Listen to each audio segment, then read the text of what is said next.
ये मेरा dream project है और फरिश्ते में मैं कुछ अलग दिखूंगा। और मैं एज ए समझिए कि हीरो नहीं, एज ए करैक्टर मैंने प्ले किया है इसमें। पहली बार पागल का रोल किया हूँ मैं, और मुझे लगता है कि करके बड़ा मज़ा आया। और लाल बाबू जी जो कि इस फिल्म के डायरेक्टर हैं, हमारे बाबा अरविंद तिवारी जी इसके राइटर हैं, और प्रोड्यूसर हमारे रेड्डी साहब हैं जो कि साउथ से आते हैं, और मेघा श्री भी साउथ से आती हैं।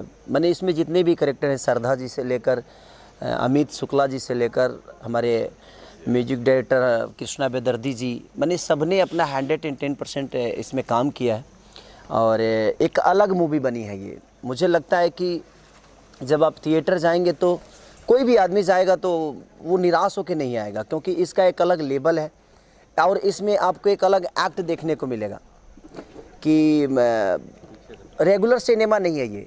एक इमोशन है एक पिता और पुत्र की, क्योंकि कैसे मैंने प्यार को पाने के लिए इंसान क्या से क्या करता है, अपनों को पाने के लिए क्या से क्या करता है। और ये पूरी शूटिंग हम लोगों ने लखनऊ में की थी।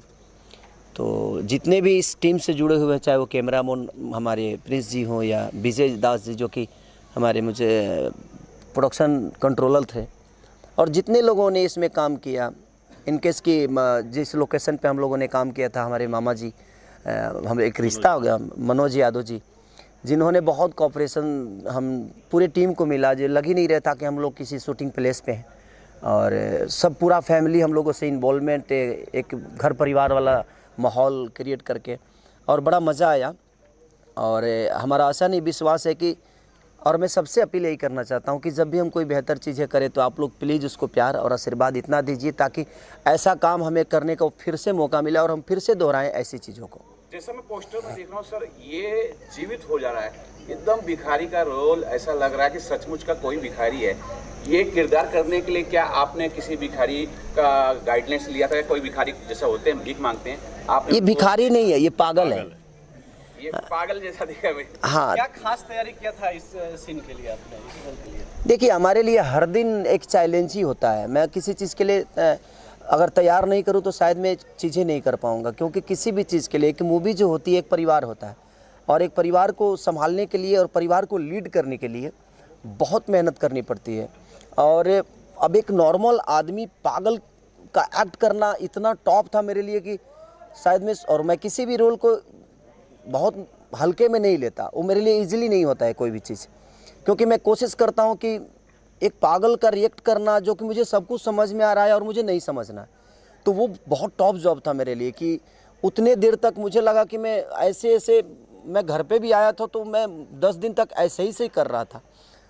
इतना उसमें घुसना पड़ा मुझे कि मुझे लगता है कि मैंने 22 दिन नहाया ही नहीं था। मैंने 22 दिन स्नान ही नहीं किया। मैं कि नहीं, मेरे बॉडी में रहने दो सब कुछ।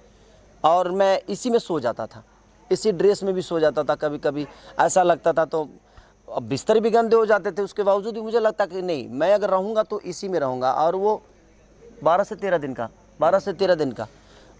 13 दिन ये मेरा कैरेक्टर था। और उसमें मैं इतना किसी से भी बात करता था तो यही मेरी हाथ पूरा मैल हाथ में भी, मैंने हाथ समझिए कि खाना भी खाता था तो चम्मच से खाता था, कि नहीं हाथ भी नहीं धोना है मुझे, हर चीज़ मुझे रियली करना है। तो टॉप तो होता है, ऐसा नहीं कि कुछ भी इजीली होता है। और आपको सब कुछ समझ में आ रहा है, आप सुन रहे हो और नहीं सुनना है आपको, तो वो कितना टॉप होता है। आपको डांस आता है और आपको विदाउट मैंने ऑफ बीट नाचना है, तो वो कितना टॉप होता है। तो कोई भी चीज़ आपको आता है और आपको गलती करना है, तो कभी कभी गलतियां भी इंसान को बहुत बड़ा एक्टर बना देती है। और इसमें हमको गलतियां ही करना था और हमने की है। अब पब्लिक को कितना पसंद आएगा, एक बार जब आप जाएंगे तो ज़रूर। अब ये लोग एडिटिंग पे बैठे, मैं जब डबिंग में गया तो मैं ही खुद कम से कम 20 से 25 जगह ऐसे थे जहाँ पे मेरी आंखें भर गई और मैं डिस्टर्ब हो गया थोड़ा सा। तो बनी है ये सिनेमा, और मैं चाहता हूँ कि आप सब ऐसे सिनेमाओं को प्यार और स्नेह दें। सर, ये बात बहुत बड़ी बात है कि आप 10 दिन नहीं नहाए हैं एक किरदार को जीवित करने के लिए। शायद यही एक कारण है कि आपको जनता बहुत प्यार करती है, बहुत ज़्यादा प्यार करती है। सर, ये भी जानना चाहेंगे कि आप इसमें जैसे बता रहे हैं कि मेघा श्री भी हैं, मेघा श्री के साथ आपकी एक फिल्म भी आई जो कि सुपरहिट हुई है, तो किस प्रकार का बॉन्डिंग शेयर करते हैं सर? देखिए, मेघा एक बहुत सुलझी हुई आर्टिस्ट है और वो अपने काम को लेके बहुत सीरियस रहती हैं।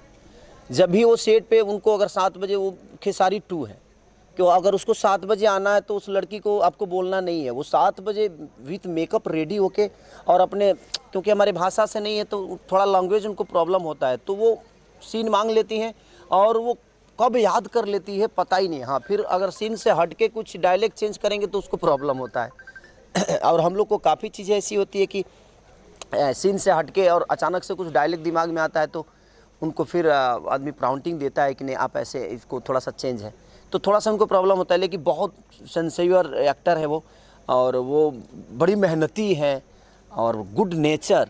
उनकी मम्मी हमेशा शूट पे रहती हैं और दोनों माँ बेटी जब शूटिंग पे जाती हैं तभी नज़र आती हैं, उसके बाद वो दोनों नज़र नहीं आती किसी को, और अपने काम के अलावा उस लड़की को किसी चीज़ से मतलब नहीं है। तो ये बहुत अच्छा है कि अलग अदर लैंग्वेज से होकर और हमारे भोजपुरी को इतना बेहतर समझती हैं और बेहतर काम करती हैं। सर, मैं अगर पोस्टर देखता हूँ तो जैसे कि आपने कहा ये जो है पागलपन का रोल है, मुझे ऐसा लग रहा है कि इसमें और भी शेड होंगे आपके, सिर्फ एक शेड नहीं होगा। क्या आप बता सकते हैं कि इसमें 3 शेड है मेरे।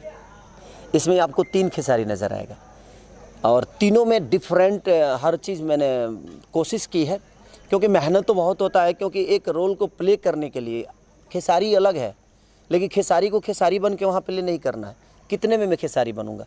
तो कभी मुझे खेसारी बन के काम करना होता है, कभी मुझे लाल बाबू पंडित बनना पड़ता है, कभी आप जैसे इंसान का एक्ट मुझे करना होता है। तो किसी दूसरे इंसान को अपने नेचर में ढालना, अपने बॉडी लैंग्वेज में ढालना, ये टॉप जॉब तो है। बट कोशिश करता है आदमी कि भाई हमारा जब काम ही वही है तो इसके अलावा तो मुझे कुछ आता ही नहीं, तो कम से कम अगर वो भी हम ईमानदारी से ना करें तो फिर क्या मतलब। लाल बाबू पंडित से जानना चाहेंगे सर, ये बताइए, खेसारी लाल के बहुत बड़े फैंस हैं और आपकी एक गलती आपको फैंस बहुत सारी गालियाँ भी दे सकती है। खेसारी लाल जी के अलग अलग डिफरेंट रोल दिखा रहे हैं, आपको लग रहा है कि लोग उसे पसंद करेंगे? कितनी कुछ आपने मेहनत की उसमें? देखिए, हमारी टीम ने, हम नहीं, एक सिनेमा जब बनती है तो पूरी टीम की दायित्व होती है, जैसे राइटर से लेकर सब पूरा टीम ने बहुत अच्छा काम किया। और जो जितने भी किरदार, 2-3 किरदार है खेसारी जी ने निभाया है, बखूबी निभाया है, तो ऑडियंस को अच्छी लगेगी। राइटर ने अपना जॉब अच्छा किया है, एक्टर जितने थे हमारे सारे एक्टरों ने बहुत अच्छा काम किया। म्यूज़िक इसके जो कृष्णा बेदर्जी जी ने दिया है, बहुत अच्छा म्यूज़िक दिया है। तो मुझे नहीं लगता ऑडियंस एक बार देखेगी फिल्म तो ऑडियंस को बहुत पसंद आएगी। अब तो पूरा ऑडियंस के ऊपर ही सब कुछ है। याद अरविंद बाबा के, अरविंद बाबा एक अद्भुत राइटर हैं और ये हमारी मिट्टी से हैं, और इन्होंने जब भी कुछ लिखा है तो कुछ अद्भुत लिखा है, और इनके साथ काम करके भी मुझे बहुत मज़ा आता है। और क्योंकि ये मुझे समझते हैं और मेरे गांव के बगल के हैं और मेरे ननिहाल से हैं, ये तो प्यारा लगता है इनका कोई भी शब्द, और एकदम मिट्टी की चीज़ लिखते हैं तो बहुत खूबसूरत होता है। ये बोलना चाहूँगा कि फरिश्ते फिल्म के लिए दर्शकों को क्या कुछ बोलना? बस मैं यही कहना चाहता हूँ कि अगर अपने माँ बाप से प्यार करना है तो एक बार फरिश्ता ज़रूर देख लेना, आपको लगेगा कि एक मोहब्बत को पाने के लिए इंसान किस हद तक गुजर सकता है।